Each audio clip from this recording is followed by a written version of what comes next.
So I am very happy to introduce you guys to Dr. Suchinta Arif. She is an assistant professor at the University of New Brunswick in Canada. Um, she completed her PhD at Dalhousie University, where she was awarded the Dalhousie Doctoral Thesis Award. Her research focuses on developing models using a causal inference approach to understand how climate change and human pressures are impacting marine ecosystems. And though today's talk is focused on her work, I wanted to highlight that Dr. Arif is very involved in making the classroom and research space a more diverse and equitable place, particularly working with youth, BIPOC youth. I recently participated in her incredible workshop in the conservation, ICCB, so the conservation biology. Oh my goodness, the International Congress of Conservation Biology.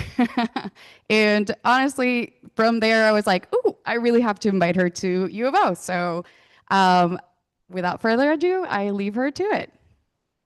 Thank you so much, Nicole. I'm super excited to be here. So as my talk today is titled Towards Causal Ecology, and just broadly across different disciplines, so health science, econometrics, psychology, and even ecology, we're kind of undergoing a causal revolution where we had this deep history of causal methods, and now we're kind of reappreciating these things as well as bridging them with contemporary and emerging techniques that together can help us answer fundamental causal queries in the sciences. And so today I kind of wanted to give you guys some tool sets that you guys can use moving forward, because yes, I can talk about my research and I'm happy to do so. And my research is embedded within this talk, but really what I want you guys to get out of it is something practical. So then taking it to the excitement that you feel for your research systems and your study systems, how can you apply some of these widely applicable transdisciplinary causal approaches?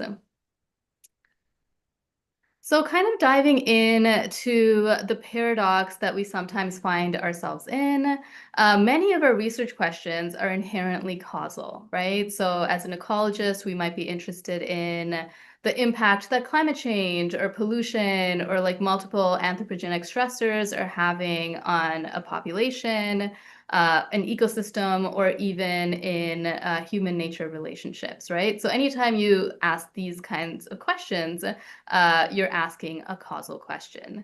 And even when we're skimming through the literature, this causal query kind of comes up even in the titles, right? So here's a title that I grabbed from Nature, Ecology, and Evolution: Social Environmental Drivers Inform Strategic Management of Coral Reefs in the Anthropocene. So when you see words like that, so drivers, influence, impact, that's all saying, hey, we're interested in a causal question. But we're kind of under a predicament where we have all of these fundamental and emerging causal questions that we would like to answer, and we're often reliant on observational data for doing so, right? Because it would be very hard to try to isolate the impact of multiple human stressors on entire ecosystems in a perfectly designed lab experiment. And that's not necessarily a bad thing because increasingly we have increased capacity to monitor and consolidate information from observational data. But nonetheless, oftentimes we are taught that correlation does not imply causation, particularly when we are working with observational data sets. So we're kind of in an interesting space where the tools, the statistical tools that we're often using when it comes to answering causal queries from observational data are not fit for purpose, right? They're not really meant to give you causal answers. And so, of course, we will be stuck with this correlation does not imply causation limitation. So today I'm going to introduce you guys to some causal tools that you can use to kind of get away from this mindset. So actually, it turns out that there are lots of valid causal inference techniques we can use so that we can answer causal questions, especially when we're dealing with observational data sets. So we're kind of bypassing this correlation does not imply causation limitation. So the first tool and the large focus of this talk will be around the structural causal model, which sounds very fancy, but its application is actually relatively easy once you kind of do the deep dive into it. And so the person that came up with this model is Judea Pearl, and so I've highlighted two of his books here. The Book of Why is more of a gentle philosophical introduction, and then if you really want to scratch your head and get frustrated, try the causality book as well. So essentially, we're just going to go through the main steps of this framework embedded in an ecological question that we answered, but hopefully you can take that tool set and apply it to your systems going forward. So because we're dealing with a room of ecologists, I'm of course going to embed this into the ecological question. So here we had a unique situation where there were around 21 coral reefs that were being monitored long-term in Seychelles. And you can kind of see a picture of a healthy coral reef there in 1994. And then around the 2000s, there was this widespread climate-induced bleaching event. And then through time, it showed that about half of these coral reefs recovered. So you can see a picture from 2011 of a healthy coral reef site that is recovering and has gone towards like the recovery trajectory. But the other half regime shifted to macroalgae dominated states. And so you can see that pictured in the other picture here. And so what's fascinating here is that we had standardized data, both spatially and across time. And so it gives us a really unique scenario to try to answer, well, what's leading to some of them recovering and others regime shifting following a climate-induced bleaching event. So that's our causal query. So what factors are affecting regime shift versus recovery trajectory following a climate-induced bleaching event across Seychelles coral reefs? So that's what we're going to try to answer. And we kind of just understand that this is inherently a causal question, and we are inherently reliant on the observational data to try to answer this. So under the structural causal model framework, the first step is to create a causal diagram, which is called a directed acyclic graph, or DAG for short. And essentially what this is doing is it's holistically capturing a researcher's understanding of the hypothesized causal relationships that are relevant for the research question. So again, we were interested in the different factors affecting regime shift versus recovery trajectory. So I know that this blue box here just says regime shift, but if it's not regime shifting, it's recovering. So it's really representing the two options there. And then we had a few different variables that we thought were going to be predictors. So depth, marine protected area, initial herbivore biomass prior to the bleaching event, and so on and so forth. So the variables of interest, so the predictors, enter into our causal diagram. And then essentially we have these directed arrows, which is the acyclic part of a DAG, that is qualitatively saying, hey, I think, for example, depth might have a causal influence on nutrients. And in turn, nutrients might have a causal impact on regime shift, right? So they're directed and they're going from cause to effect. And so a DAG should be synthesized based on prior domain knowledge, right? So this could include the researcher's knowledge base, as well as like synthesis from other studies that are inclusive of other experiments, other observational studies, theory, even like lived experience of coastal community members that are living and interacting with these ecosystems. And not even, but like particularly that would be useful as well. So essentially, you're kind of just synthesizing the theory on how you think that study system is working. And so here we talked to coral reef experts that have been working on the system for decades, and we also consolidated information from the scientific literature, and we were all kind of in agreement that this kind of represents what we think is going on.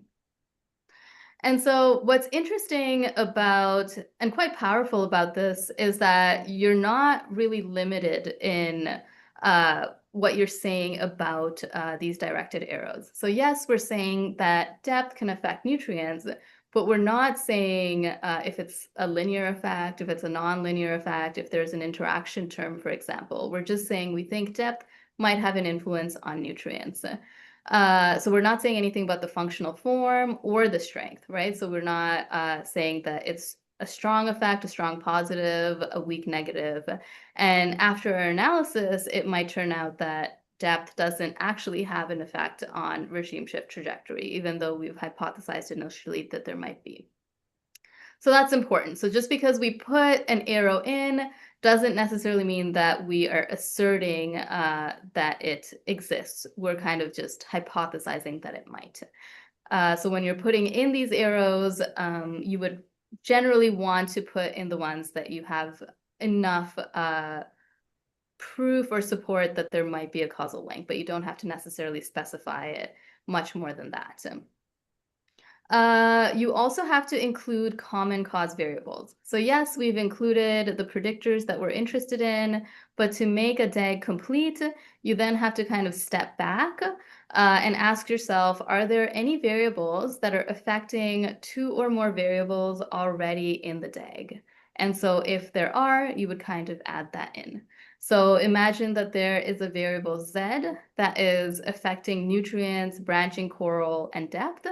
You would have to add that in, right? If you have a variable Y that's being affected by regime shift, you would not have to add that in. So that's kind of just how you make it complete. And you do that to kind of account for all of the potential biases that could lead to that correlation does not imply causation bias. So once you have your DAG, you can then apply this very cool graphical criterion known as the backdoor criterion, which after you apply it will tell you, okay, to answer my causal query, given this observational data set along with this hypothesized DAG, what do I need to control for and what do I not need to control for to essentially take away all of those statistical biases that would otherwise lead to that correlation does not imply causation statement. So let's kind of embed ourselves in a specific causal query that we had. We were interested in the effect of nutrients on regime shift. So given this DAG, I want to apply the backdoor criterion to tell me what do I need to control for to answer this question. And so to apply the backdoor criterion, you need to block all backdoor pathways, hence the name. And so a backdoor pathway is any sequences of nodes. So those are the things in rectangles, so the variables, and arrows, so your directed arrows, that is connecting your outcome variable with your predictor variable, with an arrow pointing into both the outcome and the predictor. So here, just to situate ourselves again, nutrients is our predictor variable of interest, regime shift versus recovery is our outcome, and then we kind of have this one backdoor pathway, right? So it's going from regime shift to depth to nutrients. And you can read this any which way. So I could have said it's going from nutrients to depth to regime shift. So we know this is a backdoor pathway. So if we don't control for it, if we don't block it, it's going to potentially lead to a lot of bias. And so how do we actually block a backdoor path? You have one of two options. One is to control for an arrow emitting node in that pathway. So our only option here would be depth because there's only one intermediate arrow emitting node. And then the other option is to not control for a collider variable in that pathway. And so a collider variable is a variable with two arrows pointing into it.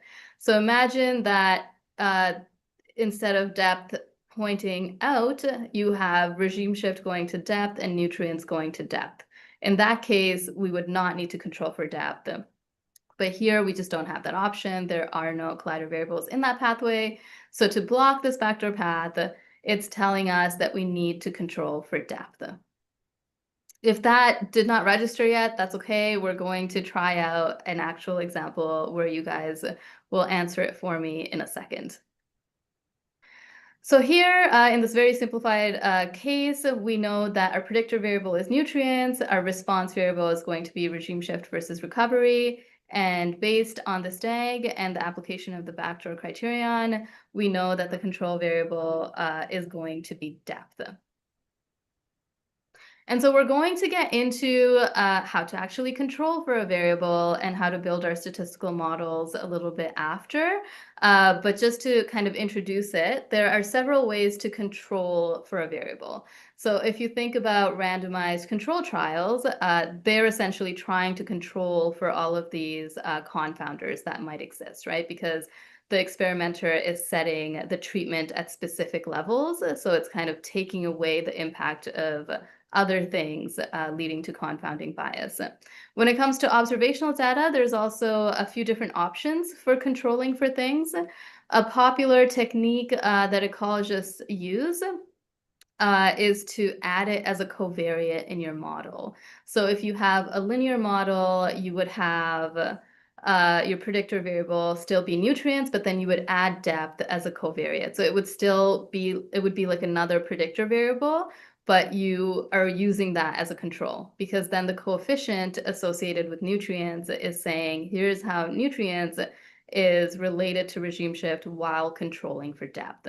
So adding it as a covariate is one option. It's not the only option. Another option would be like matching methods or even like stratifying the data. So you can imagine if we're only looking at a subset of data where the depth is kind of exactly the same, you're essentially controlling for depth in that way as well. Okay, so this is where we kind of do it together. And Nicole, I'm going to need your help in translating any answers. So here we're going to, so we looked at we looked at how to apply the backdoor criterion to get the effect of nutrients on regime shift trajectory. Now we're going to try it with branching coral. So you can see there's a few different causal pathways here. So we are expecting that branching coral is going to have a direct effect on whether a coral reef site regime shifts or not, or the amount of branching coral, or it can also indirectly affect it through its impact on structural complexity. So those are the causal pathways. But now I want to identify all of the backdoor pathways so that I can block them, and then I can get my adjustment set that's going to tell me what to control for versus what not to control for.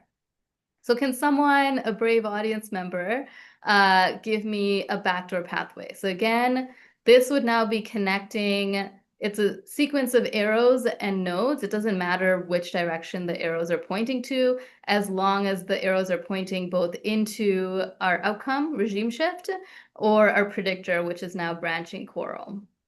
So can someone tell me what a backdoor pathway is here? Someone in the audience said depth. Yes, exactly. So it's going from regime shift to depth to branching coral, right? So that's a backdoor pathway. I think that's the one I have. And so what should we control for? How do we block this backdoor pathway?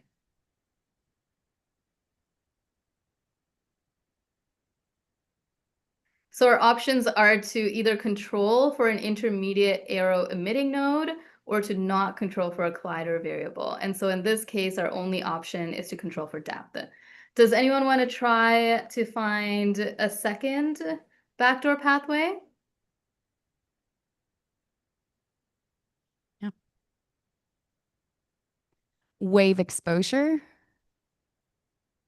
Yes, that's another easy one. I think that's the next one I have as well. So it's going from regime shift to wave exposure to branching coral. And so how would we block this backdoor pathway? What are we controlling for?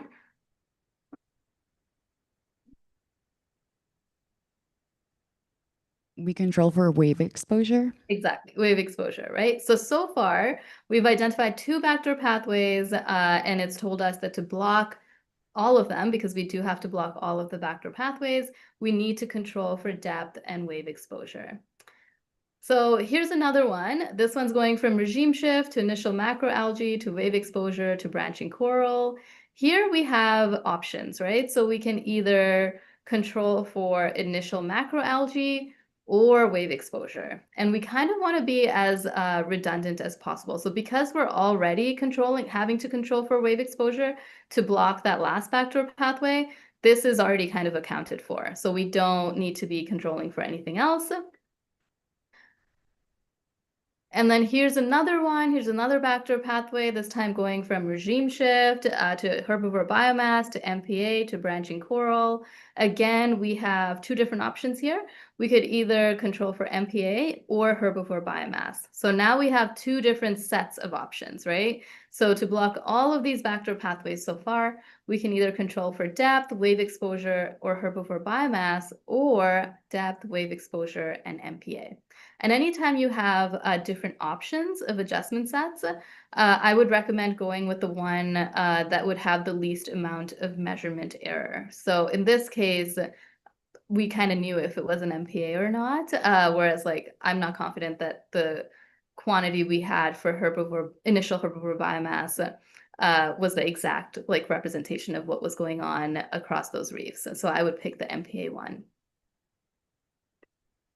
Here's another one. So in this case, we have three options. We can either control for MPA, herbivore biomass, or initial macroalgae. But because that's already kind of captured in our two adjustment sets, and again, we want to find those limited sets of adjustments, we kind of just leave it as is. And then here's all of them together.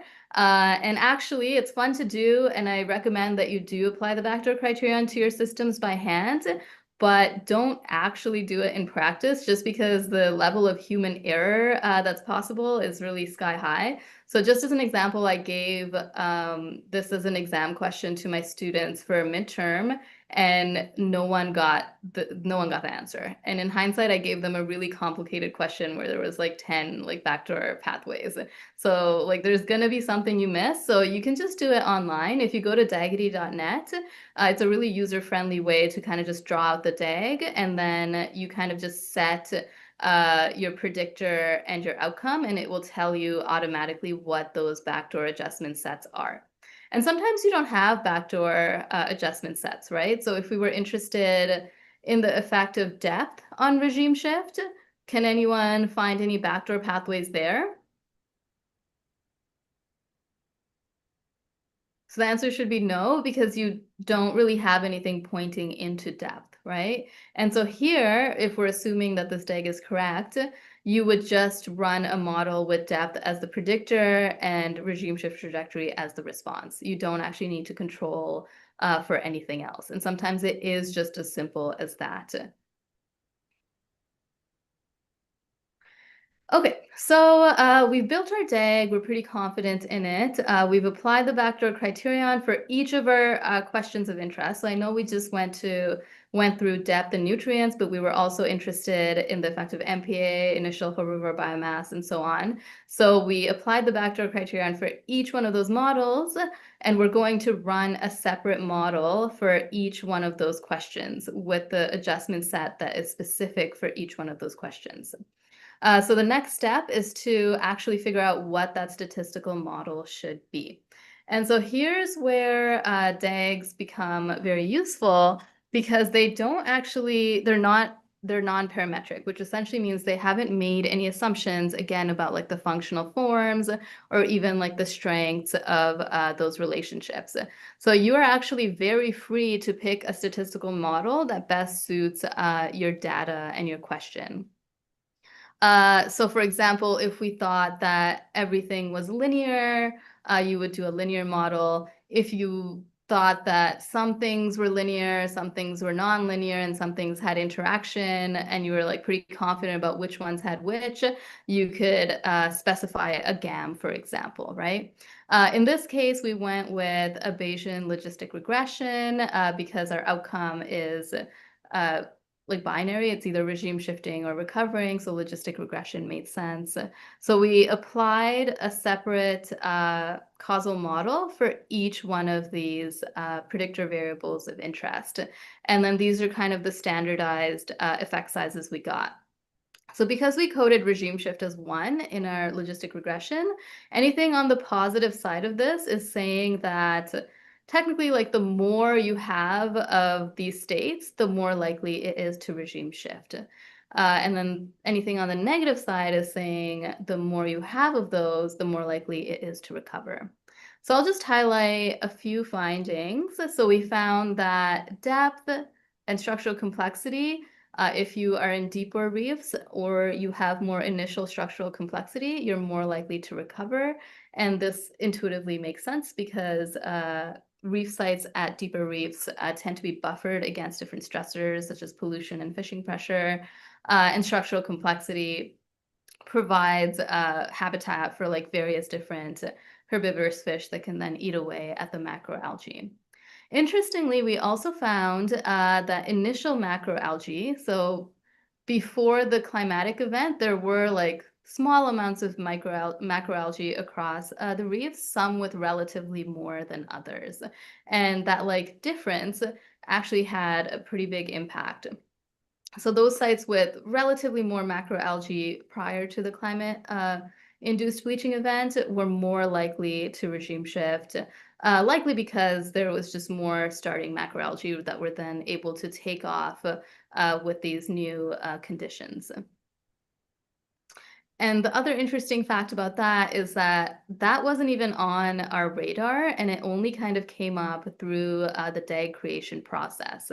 So sometimes just by going through the process of really like theorizing what the study system looks like qualitatively with those directed arrows can give you more insight about the different types of questions that you might want to actually answer. And it ended up being a pretty cool finding. And so around the same time this paper came out, our paper also came out, and they also found a similar result of that impact of initial macroalgae, but they did it through like an experimental setup. So at this point, what I'm trying to say is that I personally like believe in triangulation. I don't necessarily think that randomized control trials are superior to observational analysis, observational causal analysis. I think every type of causal method and or design has their strengths and assumptions and weaknesses. One is not necessarily superior to the other. You just kind of have to be cognizant about what makes the most sense for your question and your data that you have. And of course, anytime you have different methods and designs all pointing to the same thing, that just kind of is facilitating that that is likely happening. Okay, so you guys have done it. We actually just went through the whole framework, more or less. So again, if you are interested in the math behind this, like there's due calculus that goes into the backdoor criterion, feel free to like read that causality book. But what I appreciate about this method is that you don't have to dive into the due calculus. You can kind of just apply your theory and be in the driver's seat and like transparently walk through the process yourself. So going back to our effect of branching coral on regime shift trajectory, so what we did with our adjustment set is that we're essentially getting rid of confounding bias, which essentially arises when you have a variable that is affecting both your predictor and your outcome. So an example of this is if you look at the correlation between ice cream sales and number of drownings, there's like a very high correlation. And so I might conclude that if I eat ice cream, I'm going to drown, or like my chances of drowning is going to increase. But what's happening is that more people in the summer on really hot days are both eating more ice cream and swimming more, and hence the chances of the numbers of drownings in a country are increasing as well. So in that case, temperature is acting as a confounder. And if you don't control for that, you would get this really irrational conclusion, right? And so that's kind of what we did. So the backdoor criterion is telling us how to remove confounding bias. But I also wanted to highlight that there are other biases at play, because at least when I was being trained, I learned about confounding bias. And so there's like a lot of fear around it. And so you try to control for a lot of things to try to get rid of it.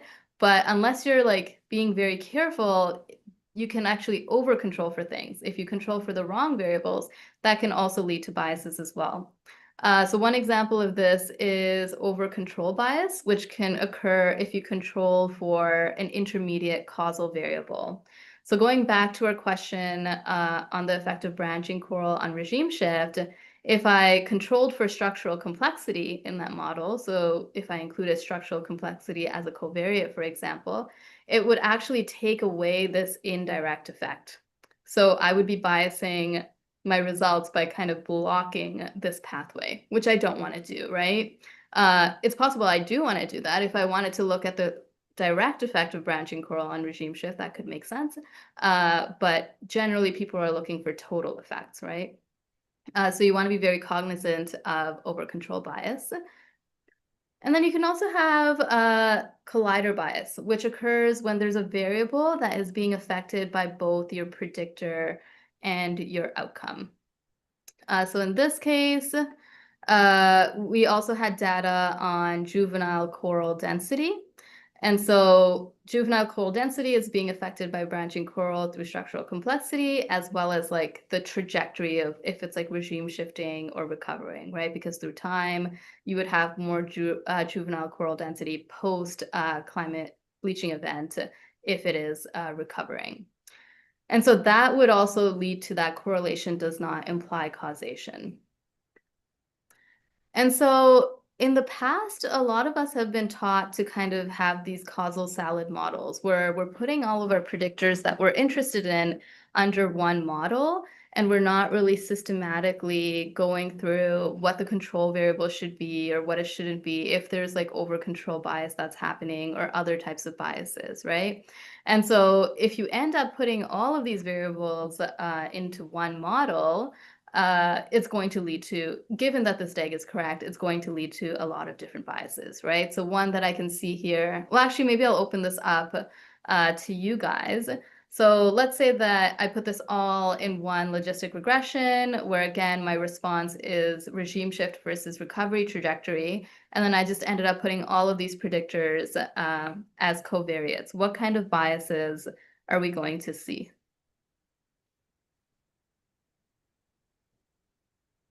I'll give you guys a second. Do we see any maybe over control bias? I mean, I just named a few with respect to branching coral, so you can't necessarily tell me those ones. So we will see like our effect for branching coral will be biased because we have over control happening because structural complexity is here, as well as collider bias because juvenile coral density would be included. But do we see any other types of biases that might be affecting any of the other variables?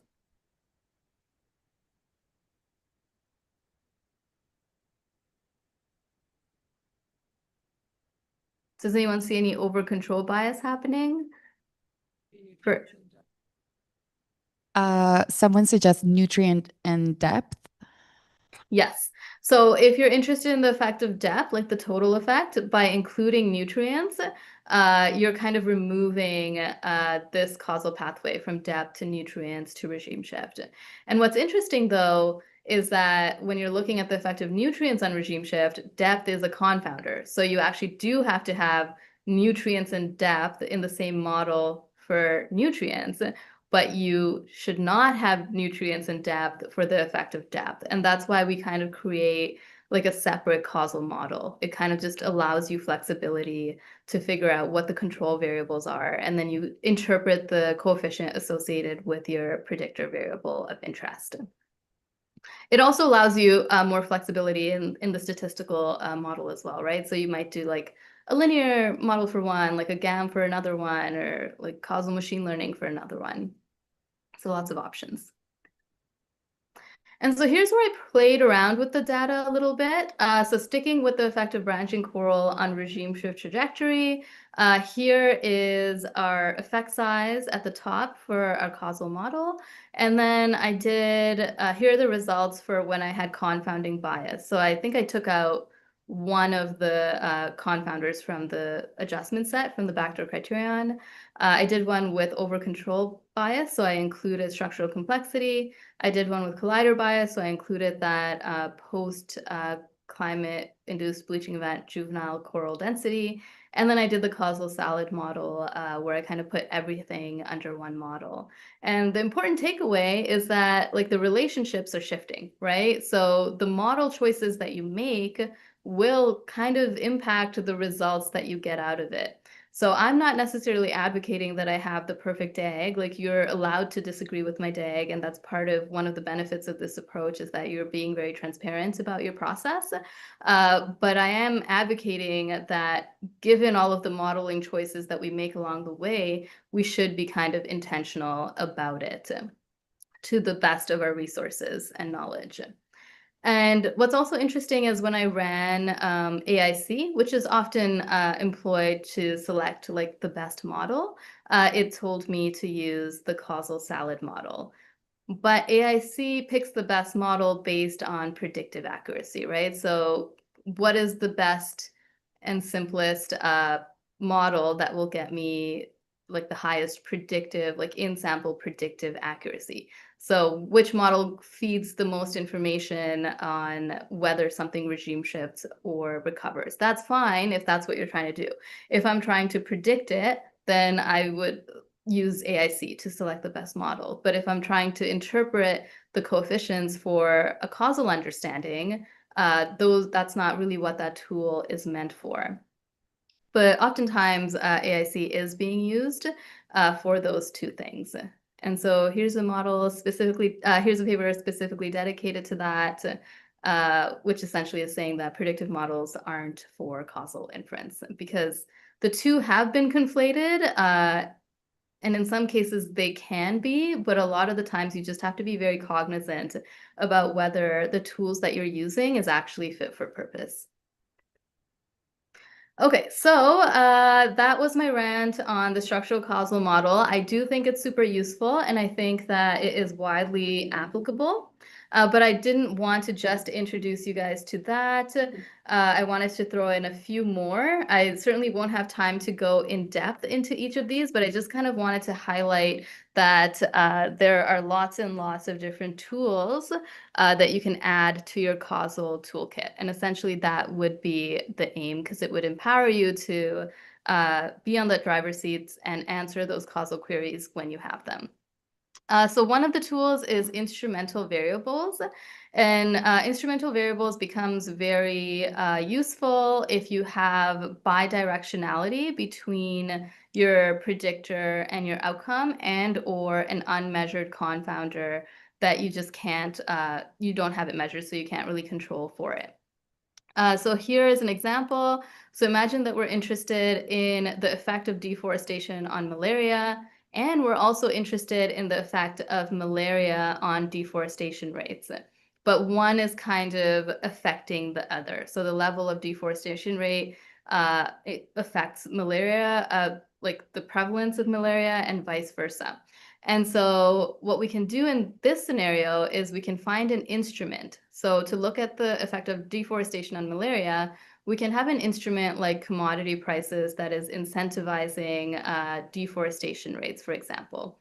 And this instrument essentially has to be causally affecting your predictor and only affecting the outcome through your predictor, right? So commodity prices kind of hypothetically in this situation is meeting that criteria because that's not necessarily going to affect malaria except through deforestation rates.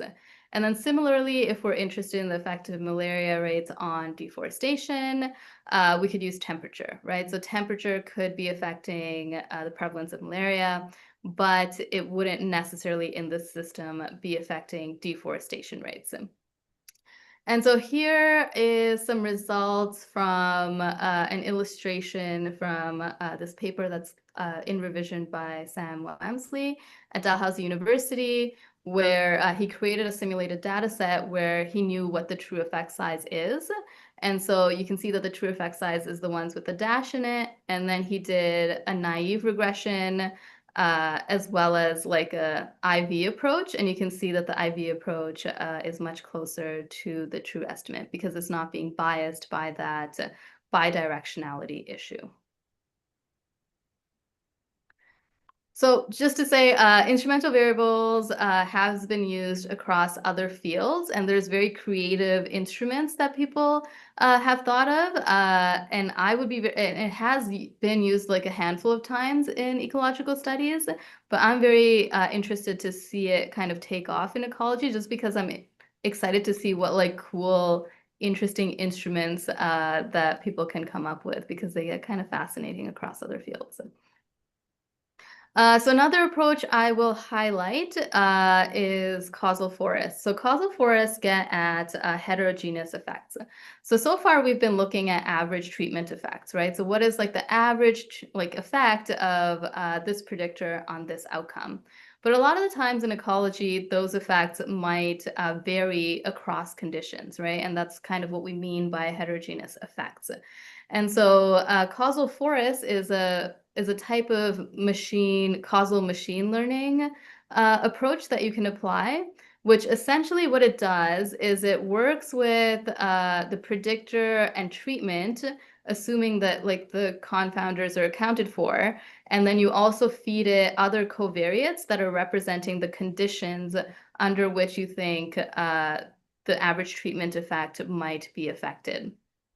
And it's essentially creating all of these decision trees that is splitting the data based on a threshold of one of those covariates that are representing the conditions, which is then maximizing the difference in the treatment and control outcome across the subgroups. And so it's doing this until it gets to these final leaves, and you have like hundreds or thousands of these trees. And so each individual point or case falls under one of these leaves, for which you have a conditional average treatment effect. And because you have like hundreds of these trees, you can actually average the conditional average treatment effect for each one of your individuals. So at the end, you can have this very cool graph where you have conditional average treatment effects for each individual case.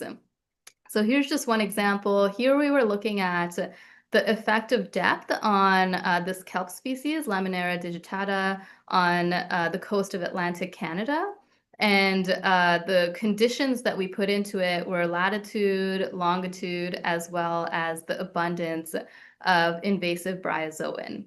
And so if we plot the conditional average treatment effects for each individual across space, we can kind of see this general pattern where the conditional average treatment effect is generally positive in the northeast and generally negligible in the southwest. And what we hypothesize is happening is that the northeast has generally more favorable conditions, which can allow for the general positive effect of depth, whereas in the southwest, the kelp there are kind of more stressed generally.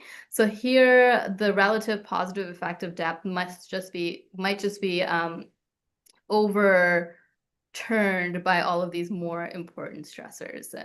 And you can imagine if we kind of average this to just like one average treatment effect, we wouldn't necessarily get that nuanced understanding.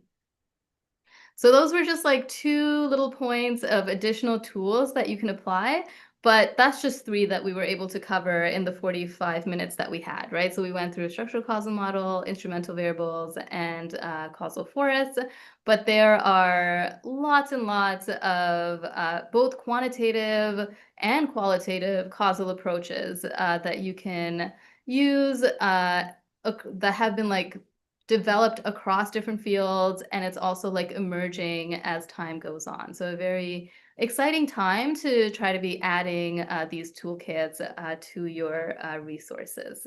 So with that, I think I will stop blabbing. Thank you.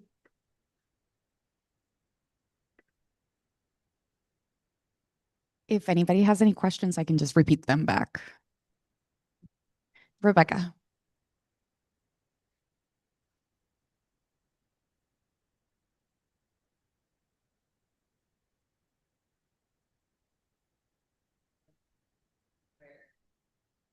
You might, after you've already collected all the data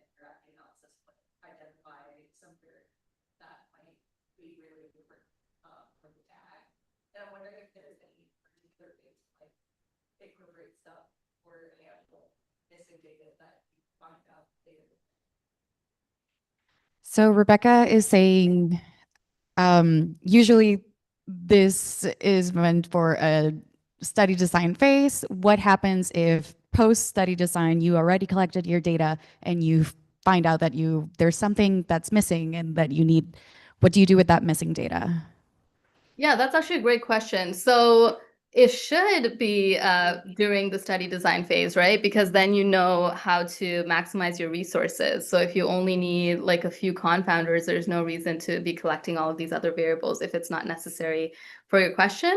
A lot of the times we do end up applying it to data that's already been collected because oftentimes we might not be collecting the data, right? Especially if you're using like global data sets.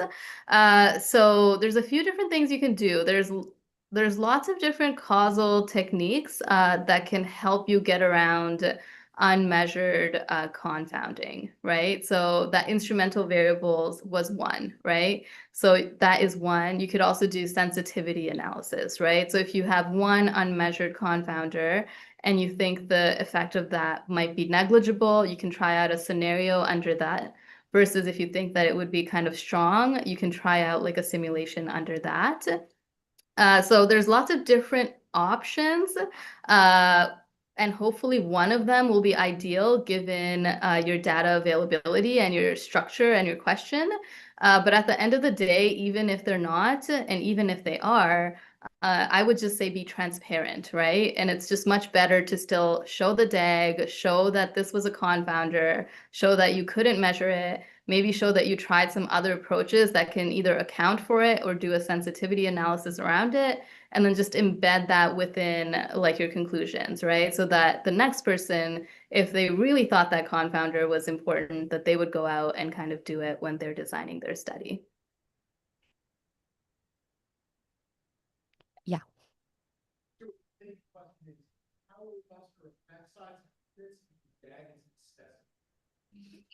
How robust are effect sizes if your DAG is not completed or misspecified? Sorry. Yeah, so like the larger theory on this is that sometimes ecologists are looking for the model to give them the answer, whereas like here, the answer is really reliant on your assumptions, right? As it always is. Like the data often cannot tell you what the answer is, right? Whether you're using a causal approach or not, there's lots of assumptions embedded in your model. This is just kind of making them explicit. So I don't have a definite answer for that. Like sometimes if your DAG is wrong, your answer still might be correct because that adjustment set might have been exactly the same had your DAG been correct. Sometimes if your DAG is wrong and you're missing like a very strong confounder, then you're going to get a bad result, right? Like a biased result. But the strength in that is that you're communicating that very explicitly so that the person reading your paper can be like, okay, that's fine. I'm following this. This is not a black box approach. I can see how they went from A to B to C, why they picked their statistical model. I think they're missing a very profound confounder. Therefore, I'm not going to really trust that result in the way that they are, right? So it's not one thing. There is also this additional step you can apply to refine your DAG before you get at the backdoor criterion called DAG data consistency, which essentially, assuming that your DAG is right and that your data is relatively like measurement error free, there's a bunch of conditional independencies and independencies that should hold in your observational data. So you could use that to kind of additionally support your DAG as well. Any other questions? Yeah, Peter. Wondering how often in practice in ecology one runs into problems with there being cycles in the graph. How often in ecology do you? I think I heard that one. So how Oh, often do you have like cycles like bidirectionality or like feedback loops, right? because yeah, one of the things is that it's directed a cyclic graph, right? So often is my answer. But my follow-up answer is that it doesn't necessarily mean that if there is like a feedback loop in your system at large, that there's a feedback loop in the causal question that you're answering. And also you can employ time steps to kind of get over that. So there was actually a feedback between herbivore biomass and regime shift trajectory, right? But we used initial herbivore biomass, so before the climate bleaching event. And so if you use different time steps, even if A and B are affecting one another through time, you can still put A at time 1 is affecting B at time 2, which is then affecting A at time 3, and then still meet the requirements for it to be directed and acyclic. Any other questions? No? Yeah, I guess with that, we can give our thanks to Dr. Arif. Thank you so much. If anyone's interested, feel free to shoot me an email. I'm always happy to nerd out about causal models. Thank you. Thanks, guys.